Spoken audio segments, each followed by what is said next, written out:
Hey everyone, welcome to the Movie Throne. I'm your host, the one and only King freaking Kansas. I can't even speak, guys, because my eyes tired. Stayed up to watch night one of the recent WWE pay-per-view known as Wrestlemania, in particular Wrestlemania 41 night one. There were 7 matches, and was really excited to see, probably from the whole first night's wrestling card, maybe 2 matches. And the 2 matches that I was excited to see were well worth the wait to watch. Guys, I can tell you, honest to God, night one, in my personal opinion, this is the King's own personal opinion, it's usually the right opinion, was shitty. Bottom line, the first 5 matches were flat and lackluster, especially with a couple of title changes that were like, okay, whatever. Like there were no big deal. Like you didn't feel anything at them. Anyways, I'll go through the matches quickly because I don't want to be here all day. Because night two, I'm really looking for night two. I'm hoping that feels like WrestleMania because honestly, this was flat. Okay, WrestleMania 41, night one. The first match that opened the day was Gunther versus Jey Uso. Main event, Jey Uso for the World Heavyweight title. And guys, besides Jey Uso coming through the crowd and doing his little bit there, that was the highlight.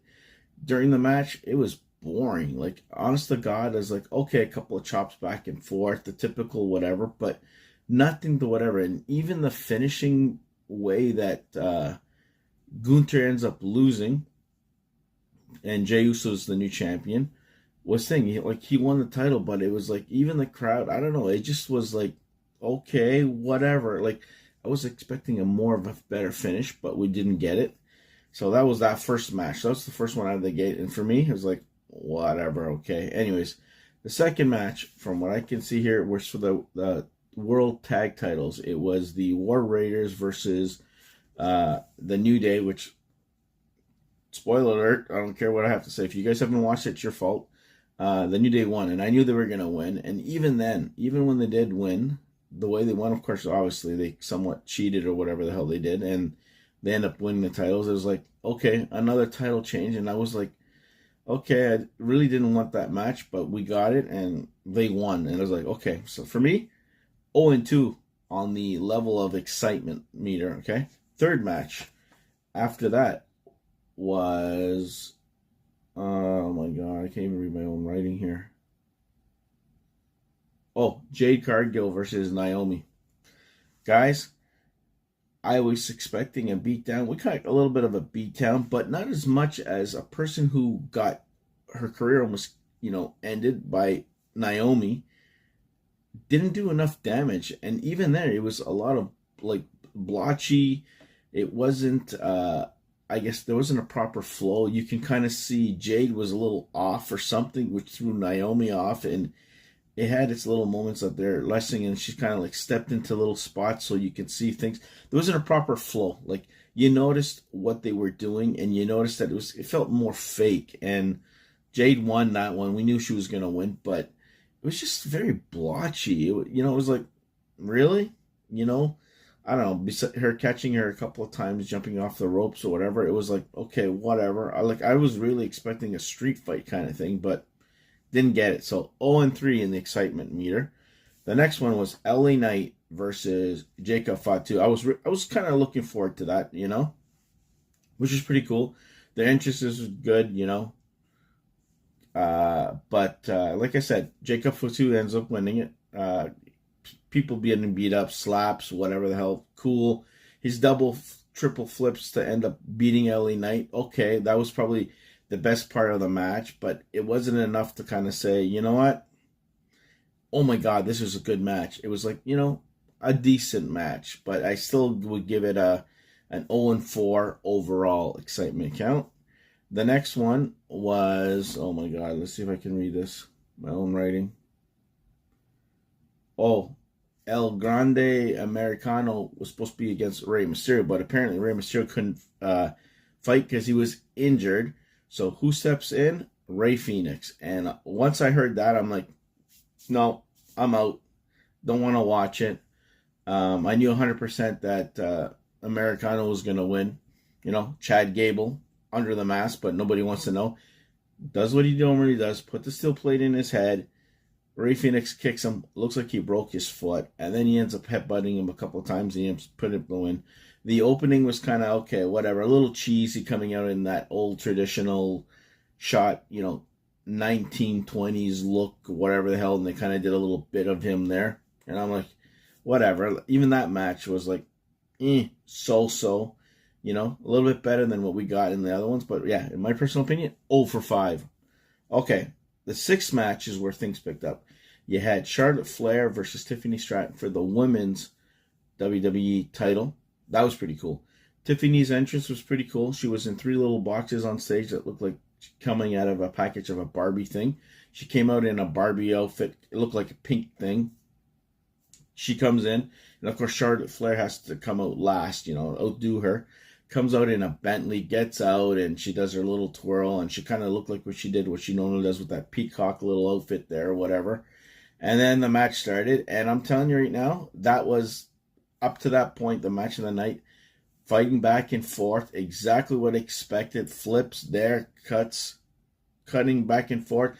Charlotte looked like her leg was damaged, and then going after Tiffany. Like, I'm telling you, it was a damn good match. Very excited. That was my favorite match of the night until the main event. And Tiffany ends up winning that one. She keeps her title, as I picked. Out of those 5 matches, guys, I probably got all 7 or 6 right. And I was like, okay, cool. Maybe that was too predictable. Maybe that's what a little bit, you know, whatever. But the Charlotte thing was a win in my book. So if you're counting the excitement meter, you're looking at 1 out of 6 matches. Good for night 1. Okay, main event. Roman Reigns, Seth freaking Rollins, and CM Punk. Guys, holy crap. Excitement level was there. That's the match I wanted to see. Thank God that for this, it kind of redeemed or kind of saved the WrestleMania night 1. Because if it wasn't for that and the Tiffany Stratton match, garbage. Seth comes out with his little, like, I don't know what the hell he was wearing, with the flare gun, whatever, shooting fire and shit. And then it goes pitch black, and then he walks down the ring in a white outfit, which was phenomenal. Goes down, he comes in first, waits in the ring. Then it's the tribal chief, Roman Reigns, comes in with his, you know, whatever. That was pretty cool, him just walking down. The crowd, huge pop for him as well. Waits in the ring, and of course CM Punk comes out to the guys who actually sing his song on stage, and he's wearing a hoodie. He's joking around with Paul Heyman, laughs, whatever. Did a little bit for him in the history of being the main event and how he met Paul and whatever. It goes down the ring, whatever. And then the match happened, and the match was typical. No rules, triple threat. Everybody getting their licks. Everybody doing their finishers, But it wasn't, what stole the show was, of course, the ending. Unexpected. He had all 3 of them there. Paul Heyman decides to grab a chair. And he's like, who's he going to give it to? So he ends up tossing it to CM Punk. And Roman's face was like, are you joking? So as CM Punk is about to hit Roman, Paul Heyman gets in the ring and low blows him, hits him in between the legs in the groin area. He goes down. Roman ends up getting the chair from Paul Heyman.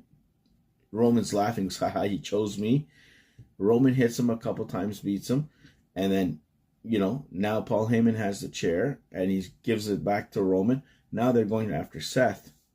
So Seth now, it looks like he's going to get hit by the chair. Paul Heyman gets, you know, pushed to the side because now the tribal chief thinks that he's on his side. Next you know, low blow. So a double screw job. Gets Roman down.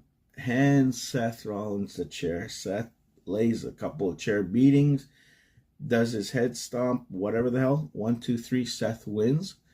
And he walks out with Paul Heyman in his corner. The crowd is double stunned. And I'm like, holy shit, they did exactly what I thought they were going to do. I didn't think it was going to go down that way.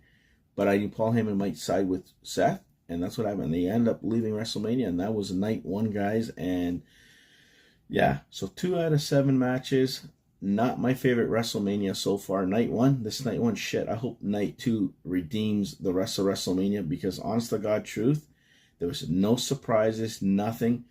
A couple of surprises are probably going to happen on Night 2, because now Valkyria doesn't have a partner because her partner Bailey's out, can't wrestle. So now there's going to be a mystery person, and I'm thinking it's going to be Becky Lynch. That's my prediction. And then, of course, Randy Orton, mystery opponent. Could be 2 people in particular, either Aleister Black or Rusev, aka Miro. So that's my little heads up there. But anyways, that's my official quick review on WrestleMania Night 1, 41. Hope you guys liked it. Like, share, and subscribe. Check out my other review, Night 2, Monday at 11 o'clock. So, I don't know when I'm going to post this one. Probably 9 a.m. Who knows? It's early in the morning the next day. So I thought I'd give you guys a chance to catch up and watch it, because it was 3 hours or so. If you watch the NXT pay-per-view, Stand and Deliver, which in my particular opinion was better than this, and I couldn't believe it. But those 2 matches were my favorite. You guys let me know in the comment section. And until next time, be the hell good. Stay off the King's Throne. And I'll see you guys where? Right here on YouTube land.